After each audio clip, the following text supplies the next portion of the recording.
سلاورز تماشاوان آرک تیوی و گهدارن رادیو ریباس جارا کدن ام پیشبیری وانا لگل خلق کنو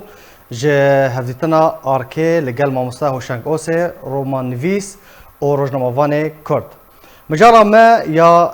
و هفتیه لسر ویکه کوچونا دزگاه خیرخوازی بارزانی و بدنگی اجبو عفرینه و جندرسه و گندنوی و بدنگی پیاده و پککه و راگهاندنا وی هروها داخوانین زبیر ایدار کد و دمده ایریشی سروک مسعود بارزانی کریه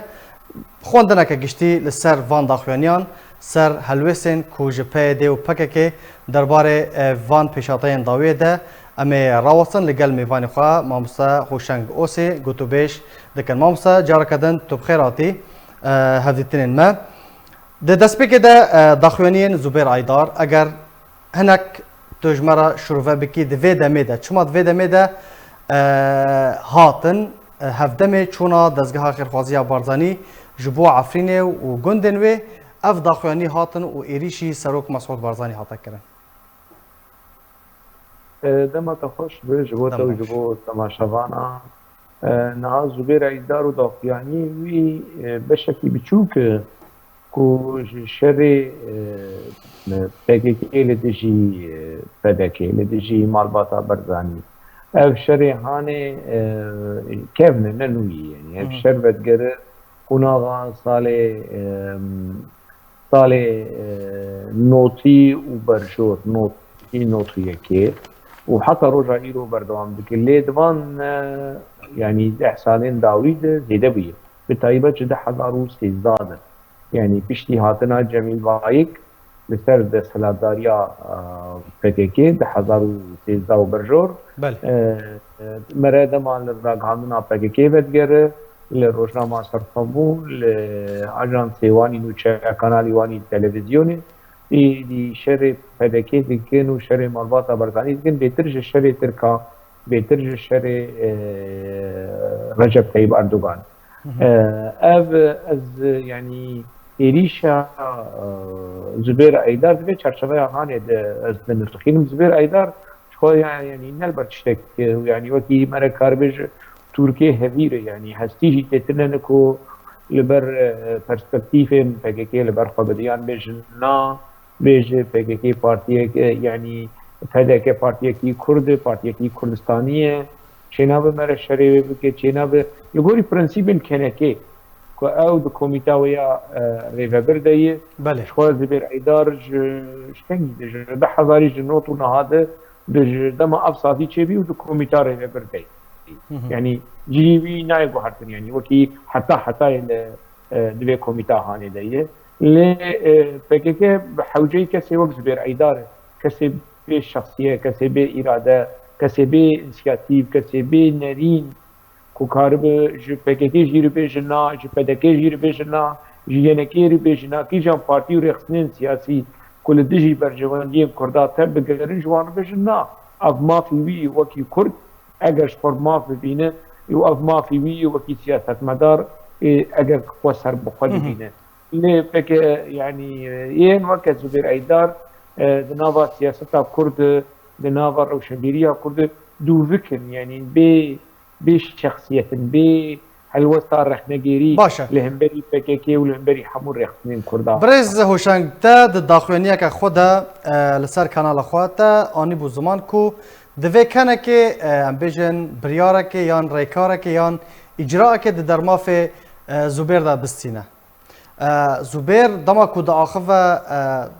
نونرتیا شخصیت خواهد که کسایتیا خواه یان براستی نونرتیا کنه که دکه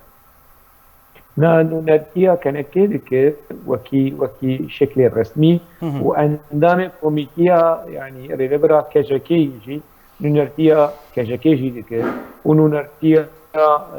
کنگرا گل جی که يعني ای وقت زبه بده چندتانه يعني PKK چنتا کی کجکی لیکری چنتا کی کنکه و تنکه لیکری و يعني که مقاهبات خواستن دبقوی بکرانه اندام پیادیجی و پاجاکو و يعني كسن بفيرنجي ولو نرم وهفير يعني لغوري شكلو شمال بريارم PKK تبقر چپهر راستوار کسی نو که زبیر جو پکتیر لازم من دنوا سیاست دنوا نویسکاریه ده بی منطقی هانی بی حلوسته هانی لازم ننرتیا کنکه دکه و ننرتیا پکتیر دکه لی اگر تو وره فکر لخالن کنکه ت بخوینه و چوا خو يعني قاشو وكي بارتيكي وكي ريخسنكي نتوائي وكي برجواندية نتوائي كانك جرك نتني دوز لهمبري زبير عيدال بكر جرك لهمبري بككي بكر جرك لهمبري مديا بككي جبر مديا بككي إيريشي على كردستان دكي إيريشي نخين كردستان دكي جرك كانك لهمبري أوجلان بكر جبركو أوجلان دما داخلياني بيشتي داغر كرنا عقلينه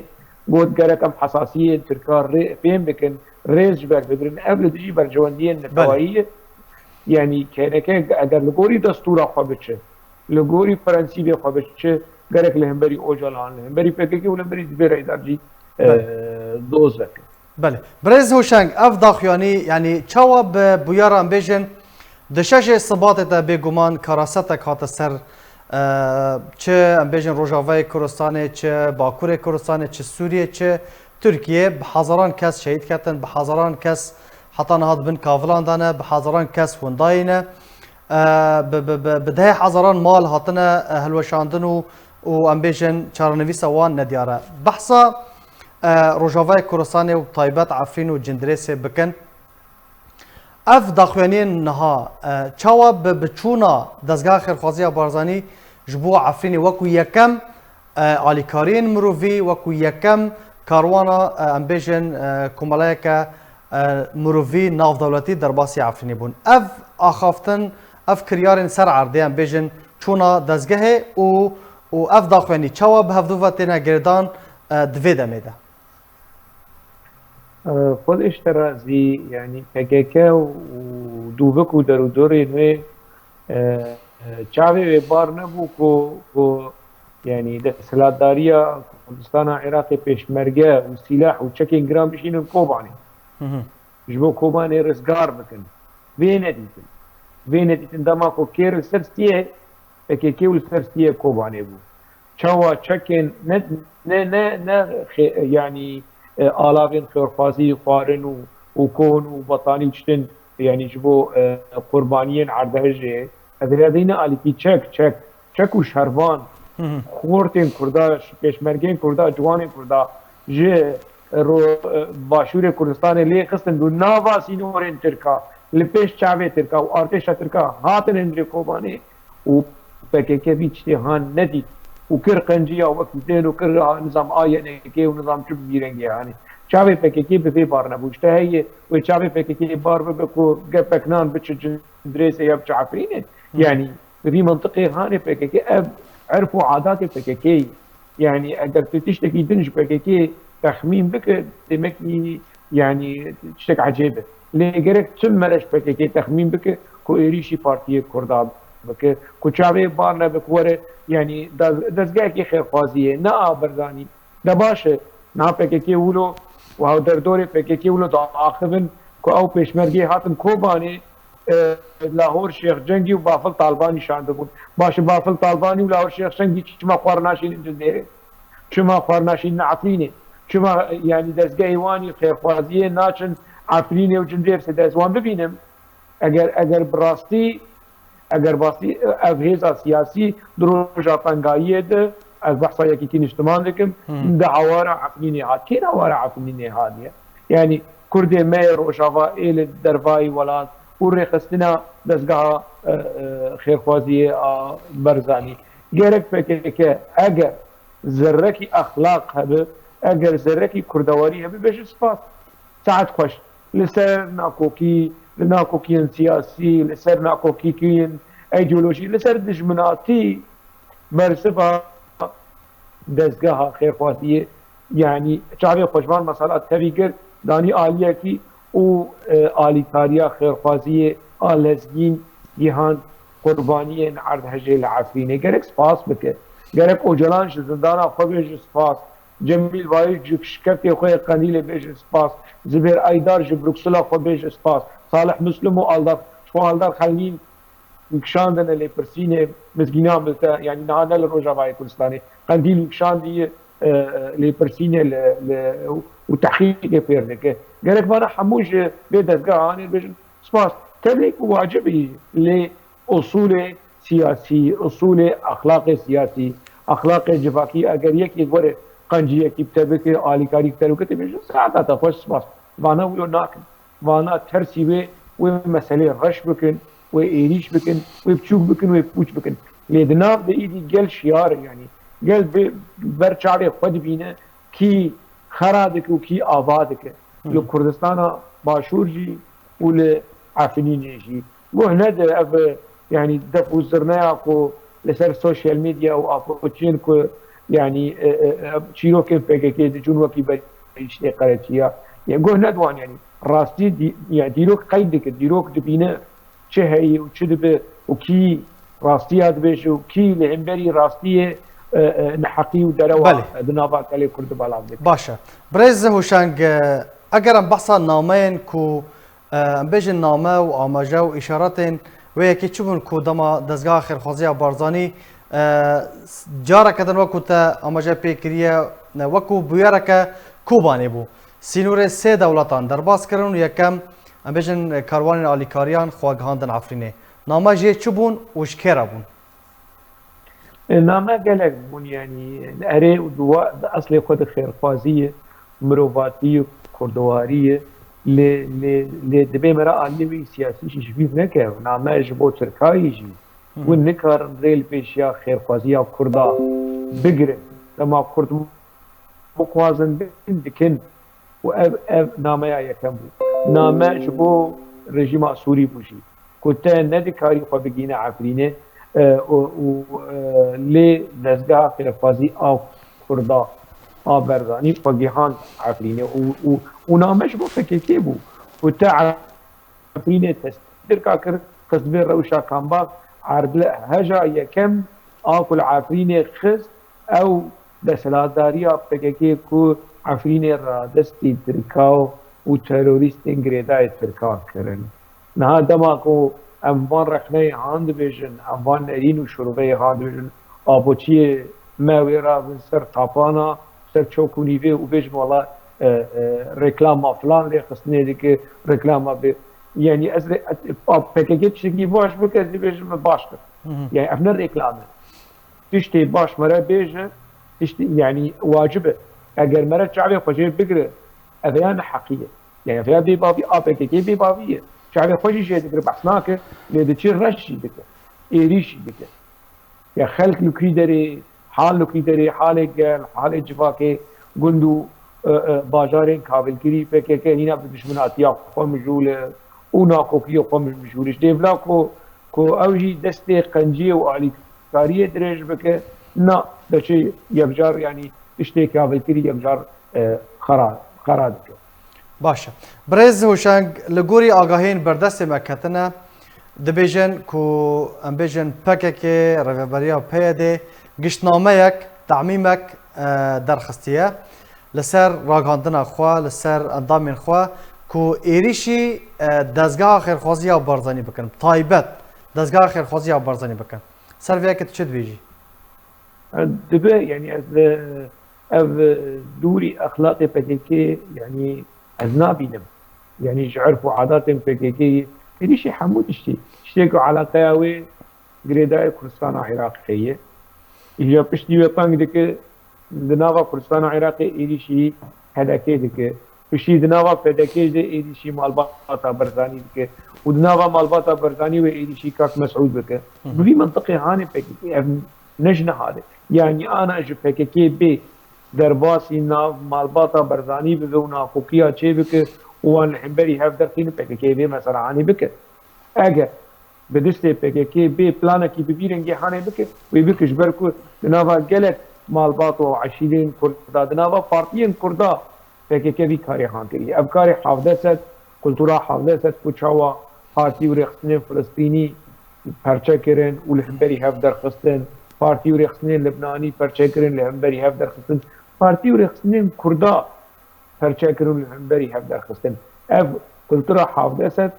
کلتورا پککی يعني PKK مرد كاربش بارتيا بعث عيني يعني وقت منطقة بارتيا بعث ذهنيتها بارتيا بعث بنابا جواكا كرد تبليغاره. بله برز هوشنگ تگوت چونا دزگه بو عفرینه نامه جه گلک بون ام بیجن گلک آلی جی یعنی وکو تا آماجه پیکریه بیدنگ مانه یک جوان پیدیه تا باش لسر تلسر آخوی چه پیدی و پککه لی اگرم بحثا رژیمی بکن بحثا هن آلیین ام بیجن نا وکو روانگاه سوری یا مافی مروان خود بینه وکو آلیک دزگهک روانگهک جبو بلگه کرنا بالبی کرنا بله بله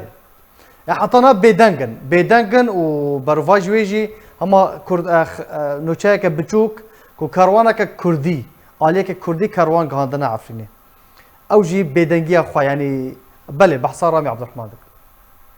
رامي يعني بناء يعني شخصي معدونه دي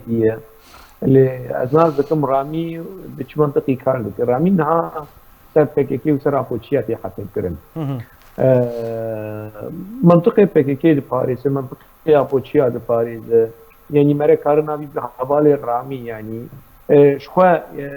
وكي انجا سكينو تشيا نعتب بكر وكي كومله اكي ما في مروفان يعني جي بنتي كرني ما في مروفان بشوفين نا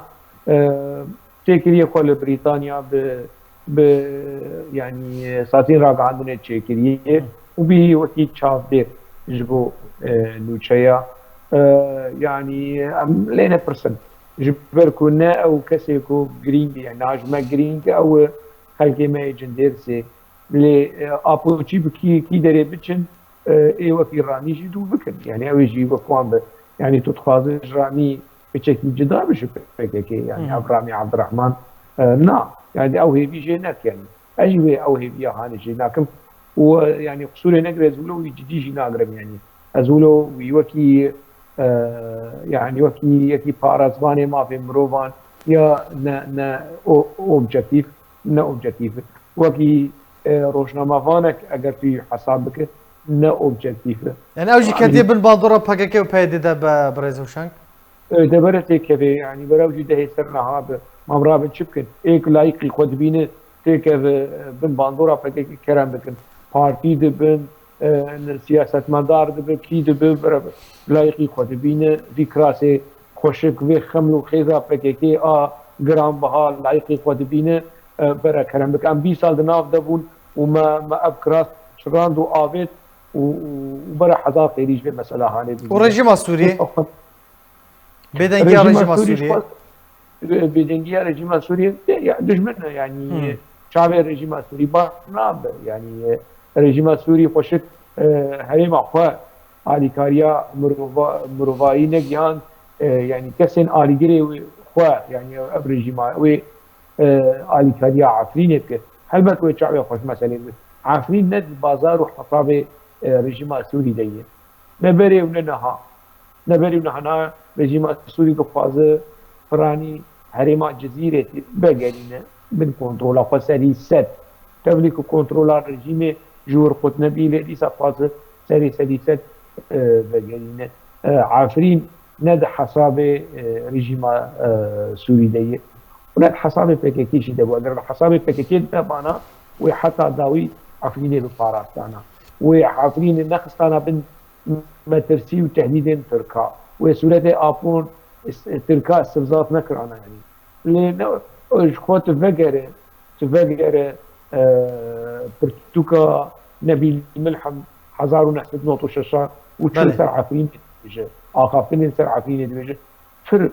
بتشوك ديك عفرين يعني فر عفرين كيم ديك جويش هذا يعني خطا خوار شجاي بير ام فجرن ام شو قيسر ام بكولن هرن ورن ام فجرن آخافتن اوجلان ايدم نوت وششاد كل سر عفرين ولسر باكوري كردستان روجافاي صار روجافاي كردستان بقشتي يعني قلت بوكو كرد لروجافاي كردستان تنانا هرج باكور هاتنا روجافاي كردستان قلت بو كردستان تنا دوزا كردتنا وكرجي تنا يعني شاليه ديموغرافي وانا تدي PKK دبيجه ديموغرافي ابو انكار كرداك ابونا كردا وفي جهل ل روجاوای کردستانی وکی جغرافیا کردستان سوری تنه گرجیش خوی وکی دموگرافی دوز جیتنه یعنی پرسا کرد ل سوریتن آپو دوی چقیده فکر که دوی چرچوه هانه ده دربار یعنی وکی دستور وکی شخور گرتی و بردوام دکه لی مخابن گل کسن هنه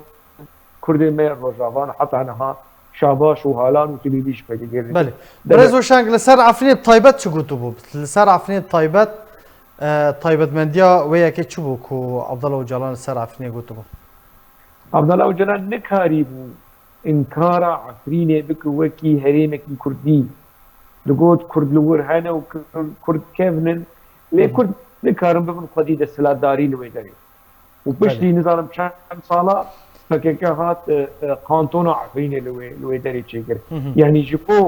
جبو مافي كردا اي چارانوسي د فدراليه يعني د اوتونوم د خود مختاري اپو تيك ببه هريما عفرين تشوف ذكر هريما جزيره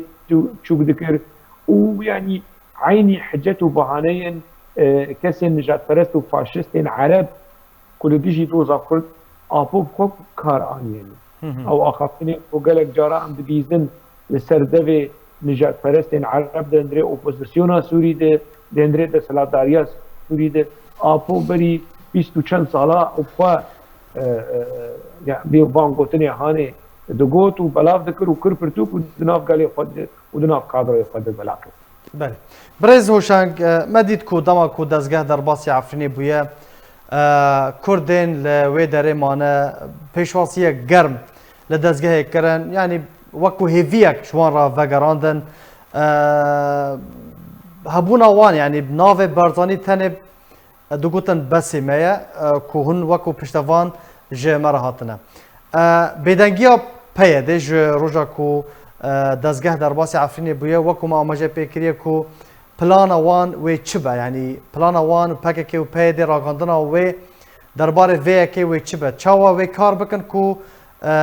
امبیشن کار وان بچوک بکن باندور تأثیر رایا گشتی برواجی آگاهیان بدن بنر نها پکه که به مثلا هانی بچوک دکه اشتکه لی ام جی زیده مثل نکن ام جی زیده آلیه خود اب واجبه يعني دما انفال ودما حلبكه تشيبو بده حزارة ج خلقي مي قلي مي باشوري كردستاني هاتن روجاوا قلي مي روجاوا وان بسات حزارة وان حنبيز كرن وان بجيه بمال بدرمان وبخارن كرن دبي يعني اب مثلا هاني يجي يجيبو امنين بهمدو اب واجبك ما صالي حشني وحاش حشني ونعم نوطي مواجب روجاوا انها كردي باشوجي واجب ياخذكن يعني PKK بتشي رش بك وبتشوف بك ام جراب نهار زيدي حجمه بدينه نا كارثتك يجيبي وكرد حمو دبي خدي العفرين دركبن ام زيده مثلا مش يقولوا لكن يعني مثلا سياسي وشوفوا ريكلام وبروباغندا سياسي خلاص بس يعني ام بتش المجاري دن حنا مجاري جريمتر حنا اب واجبك وش خد بيجن يعني واجب سباسي جرناب لما قوتي ام دي يعني ج اركيميه ام بيجن لي ام زيدي حجمي ويش ندن يعني كارثتا كل عفرين تشيبو ج او خير خوازي مستر شوجانا بريندارا وكشتيها ج حمو هولدان خير خوازيه مستر عادتگاه برزاني به انا توين دك يكوي به اك چه كسي به ام جي يعني نبن عاليين جن يعني ناكوكن PKK رش بكو بشوك بك ام جي رابن مثلا بكن شي بكن قناعتي مدة نرينا مدة جرك امرو اوبجكتيف خلاص ام مثلا هاني ما في خوستن يعني اخافتنا لسبب مجارة هاني ام بچن فرسك ومجارة كيدن مش كراماتا باش تا دنافا خفتنا خودت تقول الدار خليل نال روجافاي كردستان الكدريا نقول يا بهيكو يعني جهشت ما الله خليل رحنا PKK ويكشان دي كابل كيدري لقنديل الكيجان اويدي اللي ويكشان ديش بو لي برسيني يعني اگر برگیریا بجی انزانم آگاهی نجمه يعني بري ده هفته زيدتر آلدار خليل نن روجاوای کردستانی بو اگر نها بگریا به ام مثلا بنه و ام نها دا آخبن ام دا آخبن جبو پکک ناس بکر که های مجه هی تشك بسري وينك يعني اويشي تصفيه نك ونبج ولا عرض هجيه فروكك هات نزا وكي شيروكين بككي يعني نها شقي سرخنا لآلدار خليل دكن وامير رخنا الويجي بكن يعني قيمه معناي وشعبي ما يعني ام راسي نكو بككي كرابه يعني ويبيشين تعداري لي بك داويا داوي كردكي روجا كردكي يعني شاش شو هلوستي وي برياري وي لقيمه قال كردناي كراب بككي اما حمو زاروكين روجافا ايكو بهندري بككي ده بر برسيار دبن كادر نورمال من تيخبن كيرا وهما وان بكوجه جبو مجارا جوان ابراهيم دوباره ند جبو مجارا دوزدار حمو دوباره ند بيراي بشتي حمو هايدار به تشتك آلدار خليل به لقنديل جمعه بر برسياره جميل بايك بر برسياره زبير ايدار اللي في دري بلجيكا بر برسياره حمو كسين كو دردورا بككي سيفيل دبن عسكر دبن سياسات مدار دبن حمو بر برسيارن جي چارن سا آلدار خليل دبي آلدار خليل دي سابقر روجاوا ودي سا دس بالسيستم قبك خمناك برسبي حيواري قال سيستم قبك لي ام قبول ناكش بككي كليا آلدار خليل جي كوين بكتبه مثلا هاني باش زلال باش ديار به جبو حمو كسا اس نرينا خود بيجم باز بيجم قيقلك كسي وقت مهنه نافوزن يعني تعداري بيجي كادرين بككي رخنه مجبو كادرين بككي كردين روجاوا چك شيوان ود سريف بچك راسيا بككي ناس بكن ازمم قي آلدار خليل وباوز وكي حمو راسيا كي ناس بكن ليه ورطين يعني كتن ناف مسألة يعني برز هوشنگ هر کس کو دچل پرسینی و ناگره يعني از بهيدي مبقر نا جوان شو لي برسيني فنجريا دوزدار شو لي برسيني فنجريا دخوستن شاهين ببن لي شاهين نشو از بحثا مظلوم عبدي بله مظلوم كوباني بله ودر دوراوي مظلوم كوباني مظلوم نشو مظلوم زاني بچه نافلتي يعني مظلوم امريكي فارس يعني نبو نهش او سيناريو كي بتش سري لاسماء قاسم يعني بمناقش كو فوزا يوسف بتش لي برسينيا بكبشتي عمري هاني نظام دنافا بكي رقص عمر قداندنا يعني وجا كي كردي روجافا ور تحقيق بير لي برسينيا باهوز ور تحقيق بنظام اذن ربكو وهفدو بكو جنو هفدو بتشوك بكن وجمعه وعباس جوار اللي شبكه بخنو فيشن والله ابنت بكيكي كي شقي صباش كادر كي كردي سوري تصفيه كرجبو خاطري خطا بكيكي وبلان بكيكي از بذي مساله هاني نراسي يعني شقي سمرخنا الالدار سيستما الدار بكن ليس قبول ناكن سيستما الدار ورا الدار بقرتينو يواندا بكن